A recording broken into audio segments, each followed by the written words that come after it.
На этой же неделе председатель Государственной Думы Вячеслав Володин анонсировал рассмотрение в Государственной Думе поправок в Уголовный кодекс и Кодекс административных правонарушений об ответственности за дискредитацию участников специальной военной операции.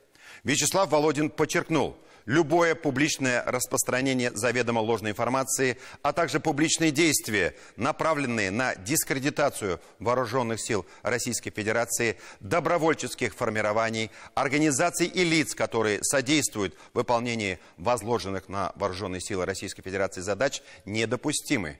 Обратим ваше внимание, что Володин особо выделил добровольческие формирования. Наказание нарушителям грозит строгое: штрафы до 5 миллионов рублей, либо в размере заработной платы или иного дохода осужденного за период до 5 лет, либо исправительные или принудительные работы до 5 лет, либо лишение свободы сроком до 15 лет. Тренд на грядущее значительное ужесточение законодательства и его применение для многих очевиден. 15 лет лишения свободы за публичное распространение заведомо ложной информации нашим законодателям не кажется чрезмерным. Сделаем вывод: цена публичного слова, цена ошибки многократно возрастает.